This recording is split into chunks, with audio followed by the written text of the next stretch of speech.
Good morning. मेरी आवाज़ नहीं निकल रही है after yesterday's hangama. You all are still sleepy, I guess. I had literally to pull myself out of bed to be here. I'm not sure if anyone will be here at all. But amazing energy you guys have. So really it becomes challenging after this hangama yesterday to stand here and try and say something which is coherent, right? Today we are living in this VUCA hyper-connected world where there is convergence of cyber, physical and biological domains taking place at exponential pace. What's this VUCA world? You all know? Yes, no? Any guesses? VUCA, V-U-C-A.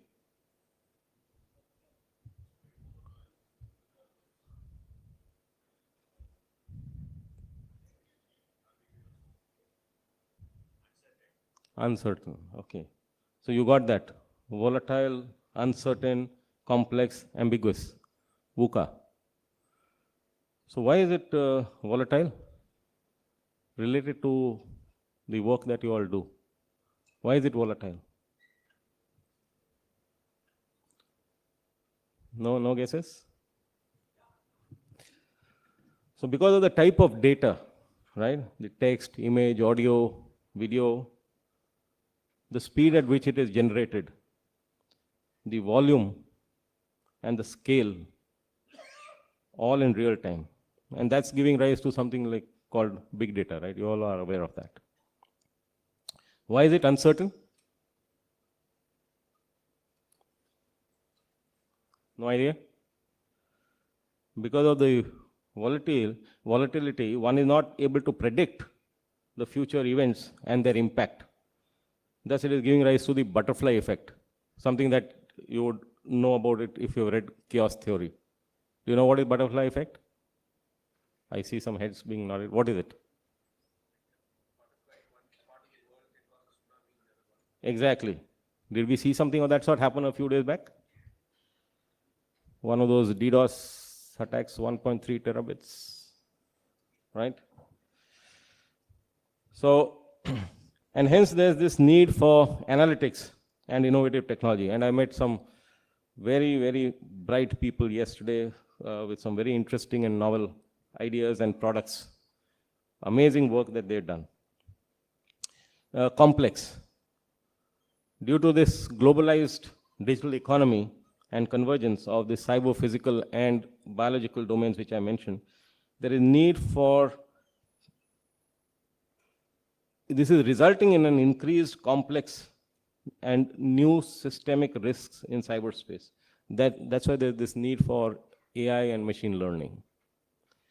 And then ambiguity, because of lack of precision and existence of multiple meanings of the same word, there's a need for norms.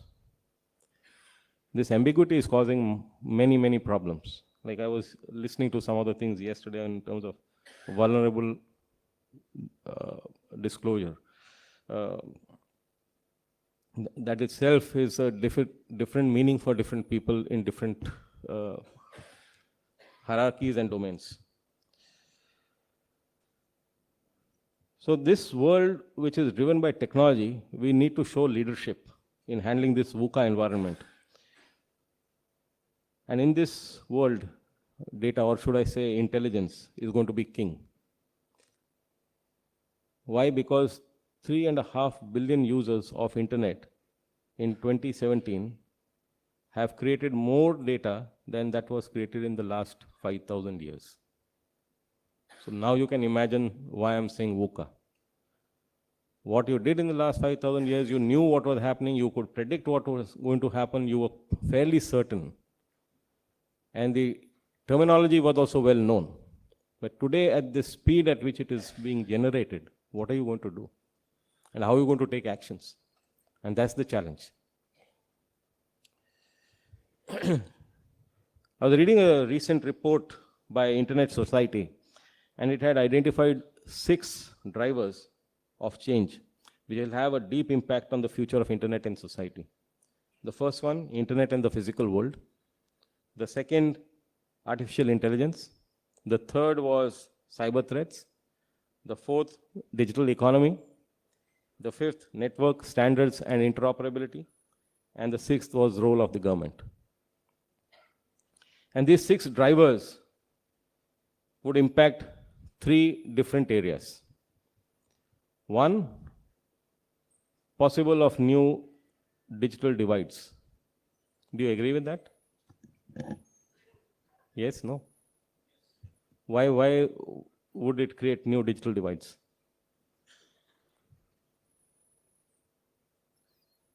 Any idea?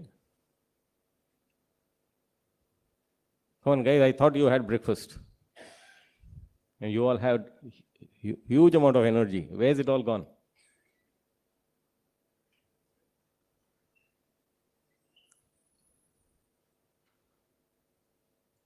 How many people are having access to internet today? Not here, generally. All of you sitting here obviously have. About 60% of the world population still has to gain access to internet. So you are in that 40%. So this is going to create huge amount of digital divides because there is a lack of opportunities and cyber readiness for them. So is there a role that you all can play in there? Can you help them get onto the internet in a safe and secure manner? That is what you need to think. While you're doing phenomenal work, but I think if you look at what could be your responsibility towards society, this is what you can start looking at, some of these areas. The second is personal freedoms and rights are going to be impacted, and it will also impact the trust of people in ICT. You keep reading about this surveillance technologies, etc.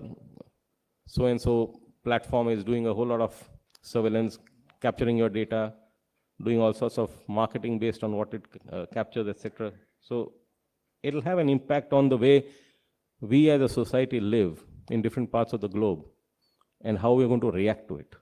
And that's why now you're seeing about India is now just waking up to the need of a privacy law. And also shaping how communities are formed and opinions are shared. And the great example is Nalcon. How did you all come together? How did you all form yourselves? And how are you sharing opinions? Right?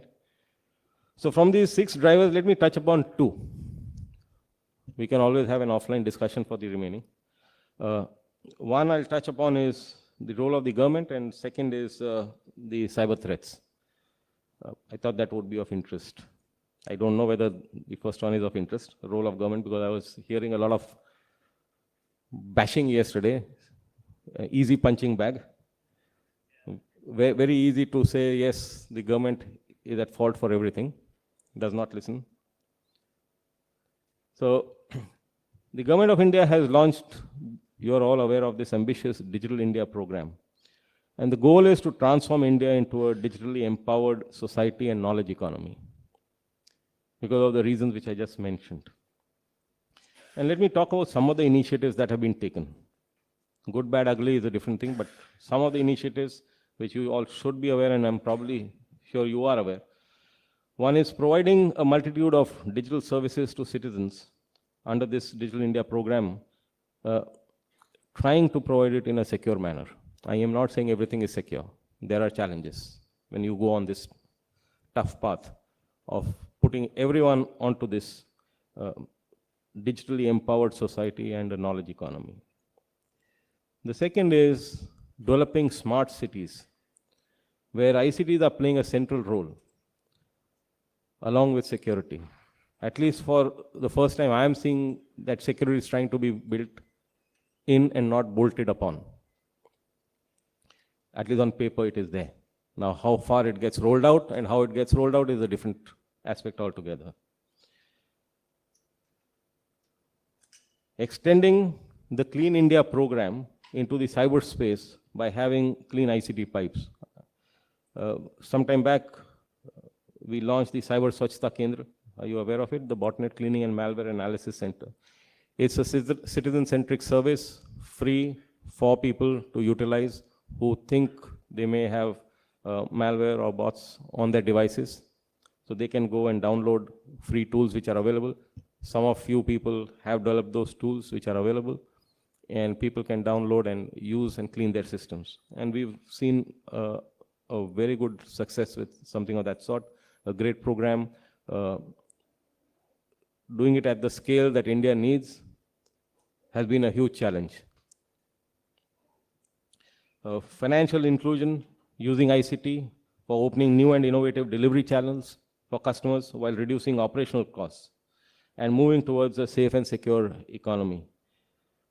And many of you here actually have helped the government in pointing out the vulnerabilities and helping fix them when the demonetization happened and people moved towards these new delivery challenges. I personally have received a lot of mails from people saying that these are the sort of issues which we are seeing, this is what needs to be fixed, this is the possible solution, etc., etc. And we try to make sure that all those are taken cognizance of and implemented.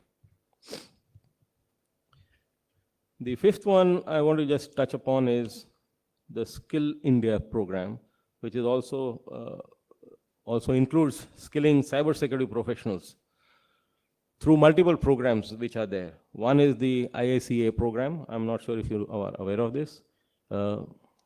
Internet Safety Education and Awareness Program, which is being run along with 51 academic institutes to train people to come out specifically in BE, BTech, Masters, as well as doctorate in cybersecurity.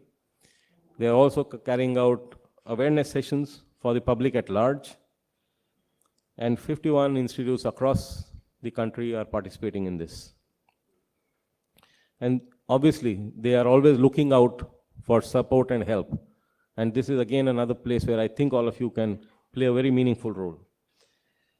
Then there's another public-private partnership model to train government chief information security officers and their teams, called the Cyber Surakshit Bharat. So the various organizations have got together. I can remember a few like Wipro, Microsoft, Cisco, etc., who got together with the government to make sure that they can roll out this program, train and educate what the CISOs should be looking at, how they should be looking at, what they need to do for cybersecurity. The third one in this is CERT itself carries out drills. I do not know if you are aware of it, where we provide vulnerable applications, give it to the organizations who are willing to participate in this drill. And they need to host this not in the production environment. And then we, let's say, sort of launch some sort of attacks on these, and the organizations are supposed to figure out whether they've been able to detect it, mitigate it, what is the process they follow, etc., and how do they remediate and all. So it's a game like what some of you have been playing here from a hackathon and other perspectives. So it's a program which we've been running for the last 7-8 years now, and we've seen huge amount of success in this itself because the learning for the organizations is tremendous. The next drill is going to be happening this month on the 14th and 15th. So one drill is what I've talked about, is this launching of injects so that people can safeguard themselves and see. And this is where, again, you can try and play a role by providing us with specific issues that you see, challenges that you see, the type of injects that should be looked at, so that we can make this drill more and more robust. And the second drill that we carry out is a tabletop exercise where we give scenarios and see how do you collaborate across organizations. When this sort of thing is happening, what will you do? Whom will you speak to? What actions will you take, right? The sixth one in this role of government I don't know if you are aware, is that India would like to become a world export center for cybersecurity products and services, while also serving the domestic demands. This is programs like Make in India, Make for India, and then preferential market access for cybersecurity products which have been made in India. So are you aware of some programs of this sort for cybersecurity? Yes, no? No. I think if you are innovating and entrepreneurs and have your own products, you should look on the net for all these things, leverage all this so that you can get the necessary access to the markets and the institutes and organizations where you're looking at. You're not going to be sitting and always saying that it has to be with so many customers, so much of revenues, Gartner quarter and so, etc. All that is not necessary. So you have an opportunity again here. Also, are you aware that the government has mandated that 10% of IT budget in all government departments has to be spent on cybersecurity? So that's again a huge opportunity for all of you to make sure that you can go and do products and services in cybersecurity with the necessary government departments, central or state. Also, we've listed down clear roles and responsibilities of a Chief Information Security Officer. So that's also available on the internet. So you can look at what they have to do, and then you can go and help them, advise them, etc. So these are some of the programs I just thought I should touch upon from a role of government and where all of you can play a meaningful role. The other one which I said I'll touch upon is the cyber threats. And you all know that these are growing more dangerous and diverse because of this increasing sophistication, frequency, and persistence, thereby threatening to disrupt as well as destruct the interconnected systems and the institutions that operate and support these systems. 80% of these attacks are successful. Why? Why?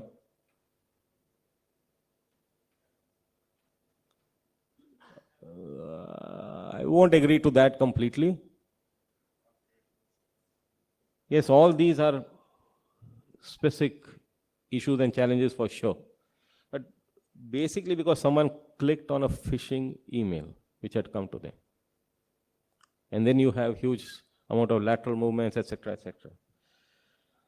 Today we are seeing ransomware attacks. All of you are aware of it. Supply chain attacks. You've seen some of those? Yes, no? Right? And these have also caused collateral damage. There have been attacks on banking transactions. Seen those, heard those, read those? There are bankers here? Yes, no? Yeah. So probably they are the only ones who heard and seen these. The others have not. Then there are attacks on terminals and back-end ATM infrastructure. You heard about the green dispensers and various other things that are happening, things which happened in some of the other states here. DDoS attacks, including using IoTs, and the last couple of days you've seen 1.3 terabits per second, which will, I think I was talking to some people yesterday, which will soon grow into 20 terabits per second or even more. So that's going to be a dangerous situation, an alarming situation that we are getting into. There's increased malware infections as well as creation of bots, including for crypto mining, DNS issues, challenges, rerouting of traffic, again dangerous situations. And we've also seen setting up of sophisticated phishing infrastructure for carrying out phishing related attacks by providing it as a service to whoever wants it to carry out espionage, etc. And that's, would you like that sort of a thing to be happening on your motherland? So, these are things which you all should sit back, think, and see what you can do and how you can play a role in some of these areas. Because so far, my understanding is that you all have been targeting and looking at technology risks and pointing those out. Yes, no, right? But when we look at some of these attacks, these involve technology and process risks which are being exploited. And hence, there's a serious need now to start understanding the domain. So you'll have to become masters of a domain, of a specific domain, and then see what are the process risks in that. Now, why do I raise this issue? Because if you see what has happened in, people have just tried to automate whatever was happening in the physical space into a cyberspace. Just by automating, you do not achieve what you are supposed to be achieving. You had to start looking at transformation. That never happened. And so whatever issues were there in a manual system have been replicated and amplified. And hence now people are trying to target the process gaps and risks which have been amplified and exploiting those. To give you a perspective of what we are seeing and talking about is the damage which is caused globally by cyber attacks is estimated to be $3 trillion annually. And you all have seen natural disasters such as hurricanes, floods, wildfires, thunderstorms, and earthquakes. What is your guess? How much is the approximate cost of damage from that?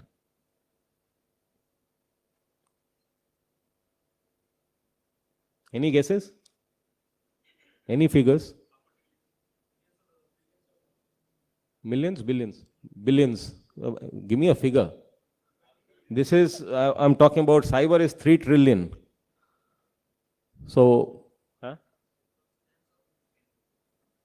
10 billion? Natural disasters, just 10 billion? Same, 3 trillion? So you're not able to understand the dimensions, right? It's 3 trillion versus 306 billion. Now you understand the scale. You put so much of effort and you are so concerned when there's a flood or there's an earthquake and you rush to do everything necessary because there are human lives involved. And this 3 trillion is just going around without anyone bothering about it. And now with this IoTs, etc. coming in, when human lives are going to be involved, people will start waking up and then taking action. Because here there will be deaths. Because someone would have a pacemaker, someone would have something else, etc., and you're going to be playing around with that, exploiting that. It's a very dangerous situation we are getting into.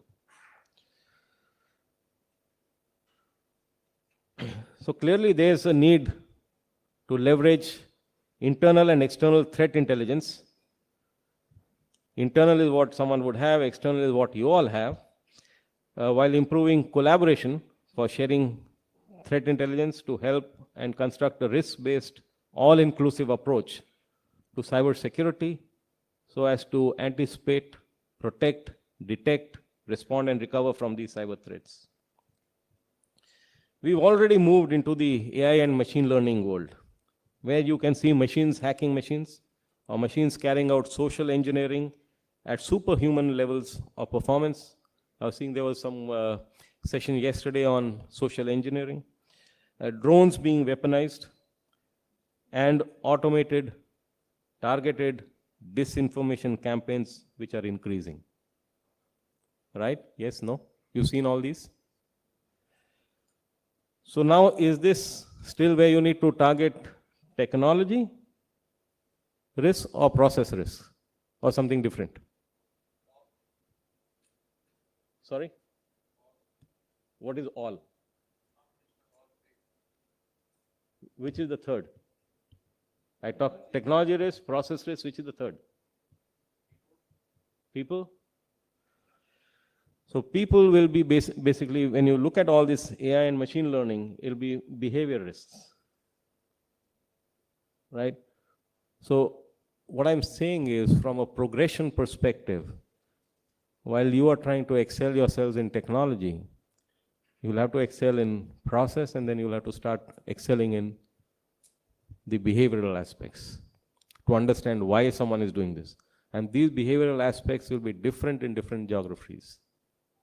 What works, even in a country like India, what works, say, in Maharashtra will be different from what works in, say, Uttar Pradesh, or in Northeast, or in Karnataka, or for that thing in, let's say, Haryana or Punjab. So, so where are we going to go from here? You come up till here. Now we are moving into the era of hybrid threats, where powerful networks will be used for disrupting security, and the power of negotiation and bargaining skills will be used to challenge the people who are strong. So understanding of these powers is going to be very critical. And it is not easy to define power. Today, I'm given to understand that you are 1,400 of you in Nalcon, and you all have a huge amount of power when you all are together. Are you aware of that power? Yes, no. But with that power, as you've seen in some of these movies, comes great responsibility. It reminds me of a story when I'd gone to college, and the first day I was attending, the director of the institute was mentioning about, he had gone to attend a conference in Tokyo, and he was on the panel, and one of the Japanese was mentioning to him, you know, you Indians are brilliant. His 3 Japanese are equal to 1 Indian. That's the amount of knowledge and power that you guys have.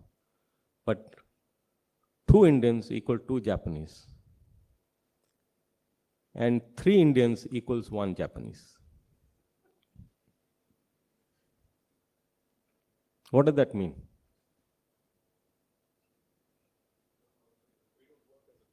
Yes. That's why I asked, do you all know when you are here together, what is the power you have? Are you working together and collaborating? Or we are still trying to be individuals? As individuals, you are excelling. There's no doubt on that. But if you want to work together, we have to have a complete shift in our mindset and in our culture. And that's not going to be easy, because when using the word culture, it's a challenge. So you can use this power, which is this for hard purposes like for destruction, or you can use this power as a soft power or a virtual power for economic exchange purposes, like I was hearing about bug bounties, etc., that until you give me money, I will not let you know what is happening, etc. So that's the soft power which you want to exercise. Or you can use it for coordinated vulnerability disclosures in a collaborative and cooperative manner, which is the knowledge domain, to bring about a positive change in your motherland. So that choice obviously rests with you. You have to decide that. And one of the things I thought I should mention here is, of course, Asim has been known to me for some time now, and when he started this Nalcon is when he did contact me that, Sanjay, you should be here, etc. That was about 8-9 years back, if I'm not wrong. Is that how old Nalcon is? Yeah. Yeah, so 9th edition. So that's when he had touched base with me. You should be, unfortunately, I could not come at that time.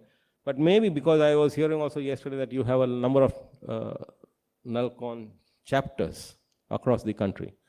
So maybe an opportunity for Asim to sit down and see how he can channelize what is being done, because I believe you have Hall of Fame and all sorts of stuff which is happening, and then you have a lot of people who are contributing stuff. So is there a way for him to channelize all this and then accordingly work with different people or agencies to look at vulnerability disclosures in a responsible manner? And that information can then be provided to the CISOs, the law enforcement agencies. I see Brijesh sitting here with CERT, etc., to bring about operational improvements and efficiencies. So I'll leave it to Nalcon and Asim to think over and decide to work out what sort of protocols and mechanisms they can do with different agencies and share this information. So I think we need to together build a foundation of collaboration for this sort of disclosures, build trust and build communication. Today there are many unknown vulnerabilities. Incidents are spreading at network speed, and the defenses are manual. Many attacks are undetected, and we are defending systems independently, which is a sure way to lose the game. So there's a need for proactive cyber defense evolving. That would be my dream, from months to minutes to milliseconds. Can we do that? If we work towards it, I think we can. Cyber defense operations which need to be integrated and automated. So going forward, I think someone from the US Army was mentioning that there are probably 3 groups that will work together for the good of mankind. And these are the 3 Bs. Any idea what these 3 Bs could be? One is bots, that is robots and artificial intelligence. Second could be what? Bits, that's cyber and IT. And third? He's still thinking only money. I talked about VUCA, I talked about IoT, I talked about everything. Can't we see the 3B, the third B as bodies, the humans? Right? So this, I think, will help us in this VUCA world. And the response has to be fair. So that's another term, FAIR. What would FAIR be in this VUCA world? Flexible, agile, innovative, and responsive. So with that, I'll leave you to decide what is the role you want to play for the good of mankind. Thank you.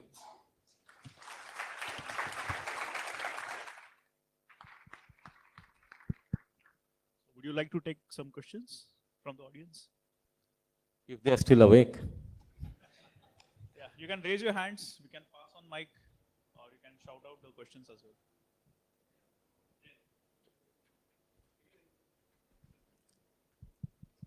Hello.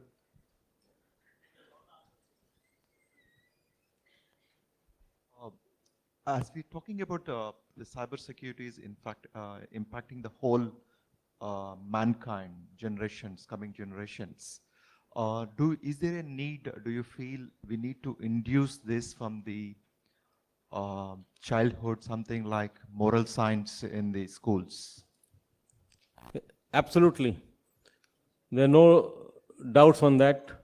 It has to be done from that level itself, because as I said, security, privacy, safety, etc. has not been there in our culture as such. If you just go back into history, etc., look at how, I'm sure Brijesh would have much more stories on this, but just look at how policing was done earlier. Someone would go around walking or on a horse and ask people around as to, yahan koi chori hui hai kya? Intelligence would be gathered on ground, right? Everyone knew what is happening in each other's house. Even today, if you look at the servant who comes to your house, or if you have someone coming, if the person who's probably ironing your clothes, etc. Everyone knows exactly what is happening and what sort of an event is happening in your house. Because the type of clothes that you will send out for ironing for a wedding, etc., would be different from what you would be doing on a normal day. So obviously, immediately, it's triggered that something of this sort is happening. That is the sort of intelligence which is already was being gathered by various people, right? So we live in an open culture, open society where everyone knows everything. And when you move towards the West, there the neighbor doesn't know who is the neighbor. In some of the cities here, we are coming to that sort of a situation, but still there are others who know enough. The neighbor may not know who's the neighbor. Everyone else will know everything else. So, as you rightly said, we have to inculcate that culture right from school itself, and that sort of a training session like a moral science, etc., has to be introduced. It is necessary, and it is a necessity today.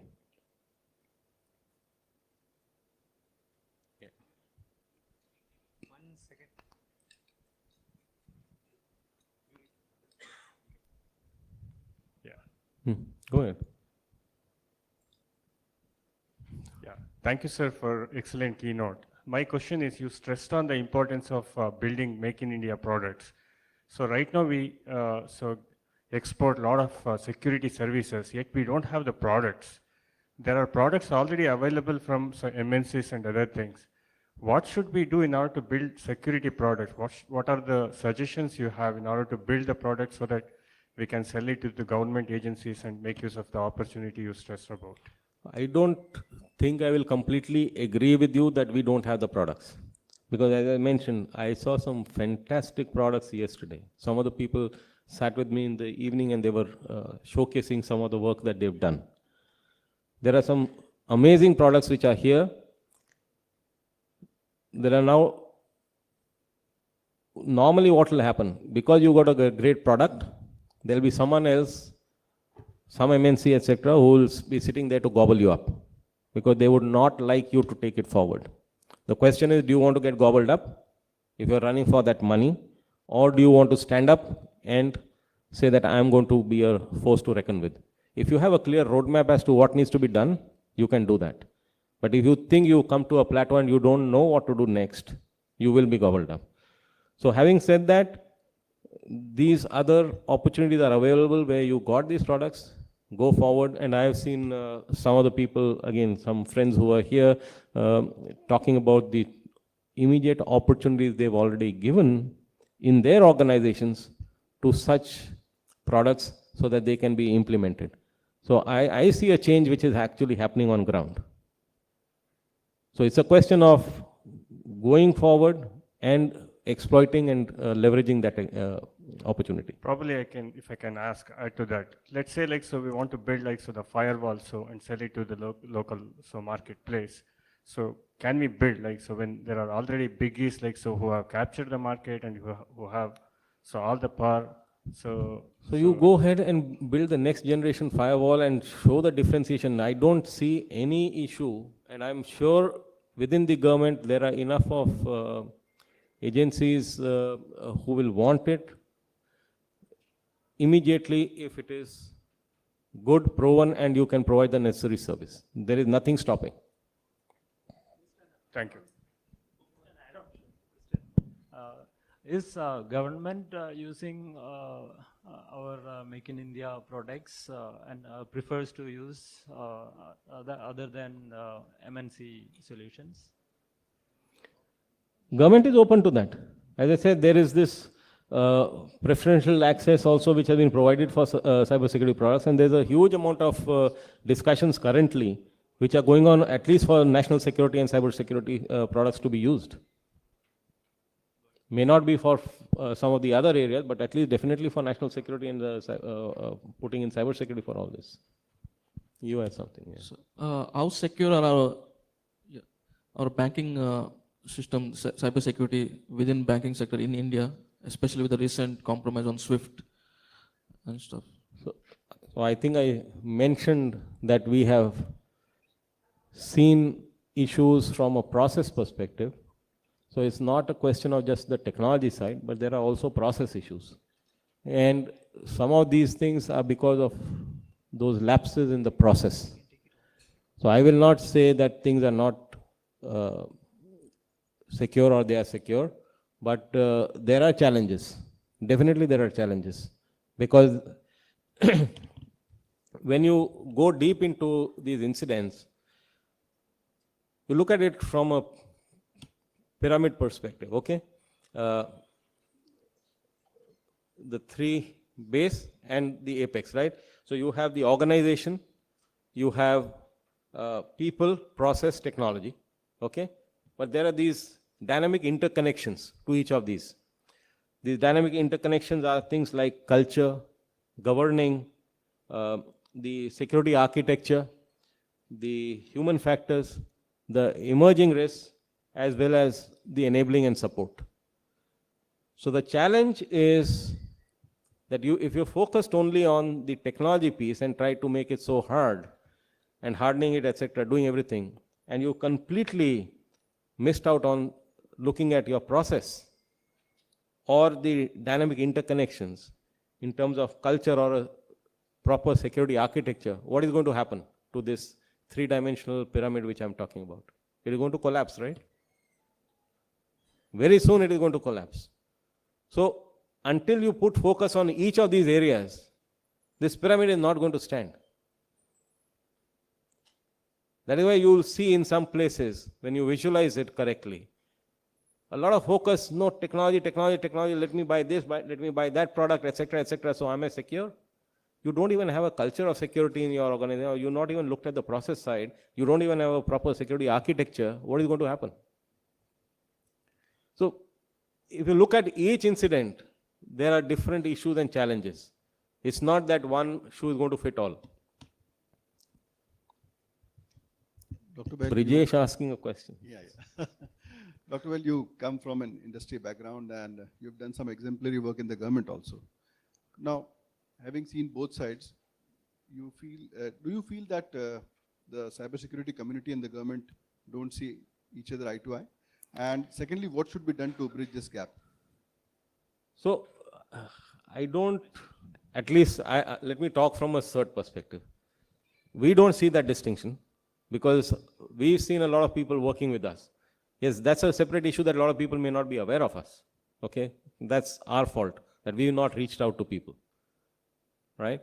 But those who know us and who work with us, they understand what is collaboration, they understand what is trust with CERT, and how we communicate with them and how they communicate with us. So this issue of trust, communication, and collaboration clearly exists with CERT. But how other agencies do it, I don't think I'm competent enough to answer that because each of them have a different mandate. From a CERT mandate, definitely we've seen a lot of value that the community brings to us, and I hope we are trying to meet their expectations and standards.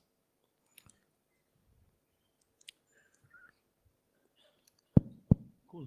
Thank you. Is there any other question? I mean, we are out of time. Yeah. So yes. So we are having coffee break now. So you all can catch Sanjay sir for coffee. Thank you.